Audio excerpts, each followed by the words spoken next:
How would you feel if I told you that right now you are under surveillance? Living in the 21st century, we are offered an abundance of technologies, products, materials, and services that have never existed before now. We live in a time where it seems that everything is just a click away.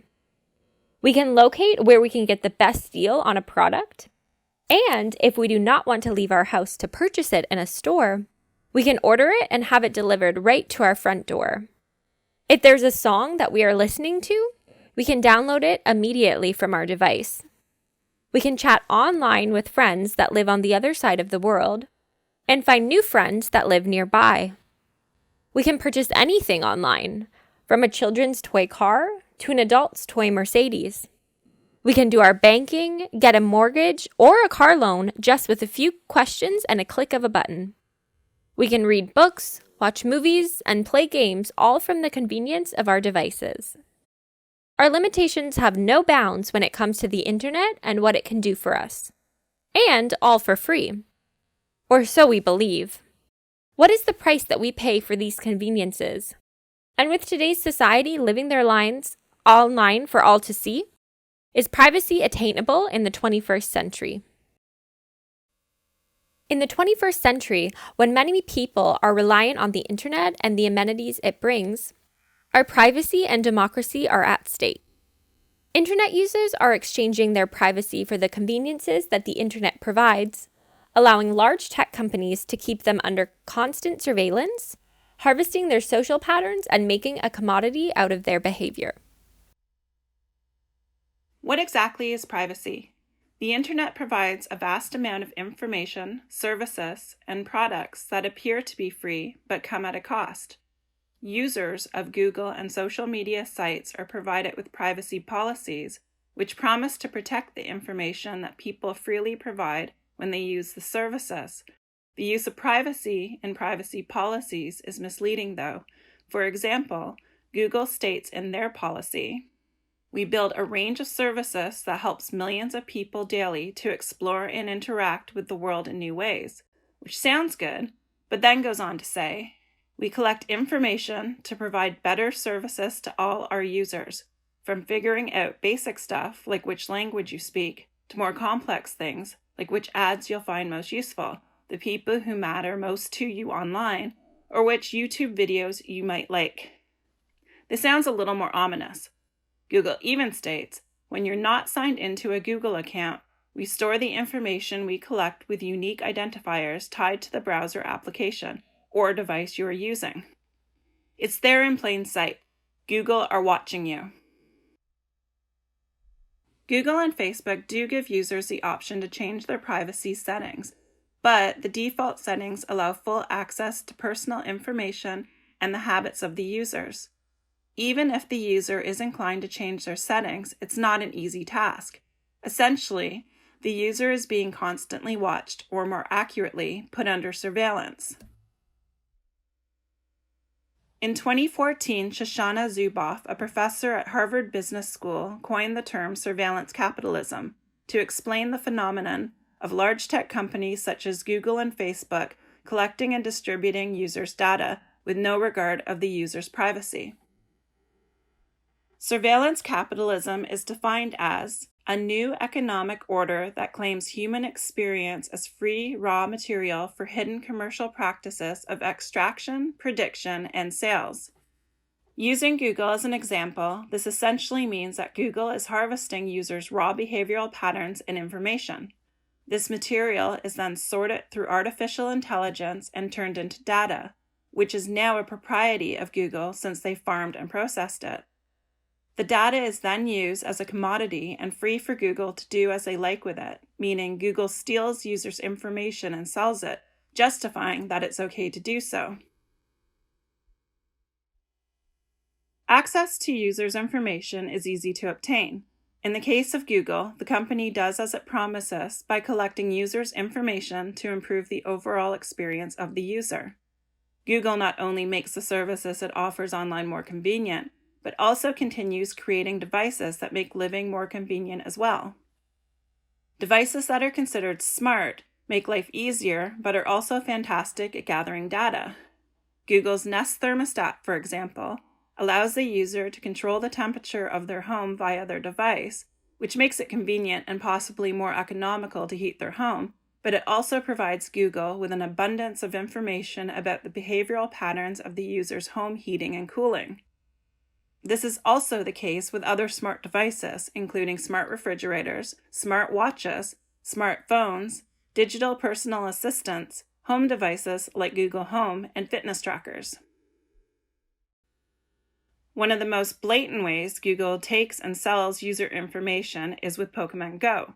Pokemon Go was created by Niantic Labs, a subsidiary of Google, and uses Google Maps to guide the users.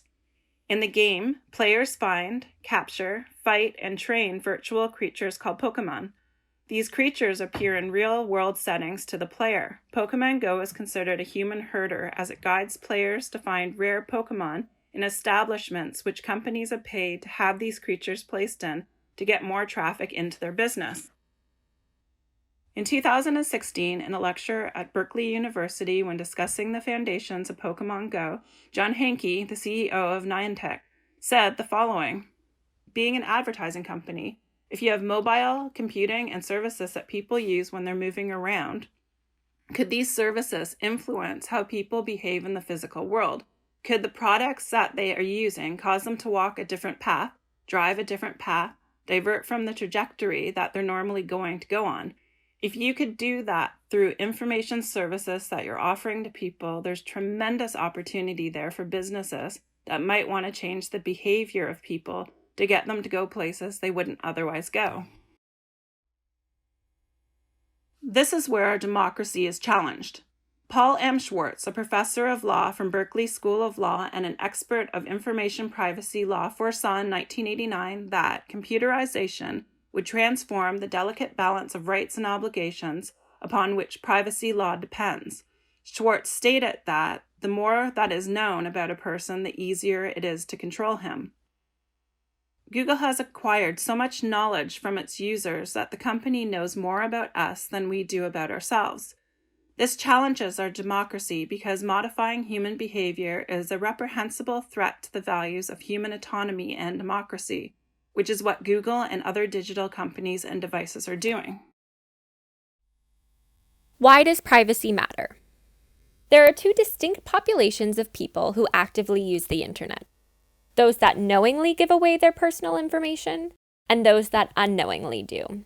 However, there is one similarity between the two. Both populations are still giving away their privacy. So let's break this down a little further. Why would anyone knowingly give away their privacy? Well, the answer is simple: for convenience. The world has trained us to always want more, and to obtain more by doing less. A person may want to know the past 4 generations of their family. Great! For a small price, they can just send in some of their DNA to Ancestry.com and find out their family's deep, dark secrets and past. As a generation, we are hardwired to want to present ourselves in the best way possible. And for many, that is through materialistic belongings. The year is 2013, and a revolutionary product is created: the fingerprint scan on the iPhone 5S. This was more than just a phone. This was the first of its kind, and it represented wealth.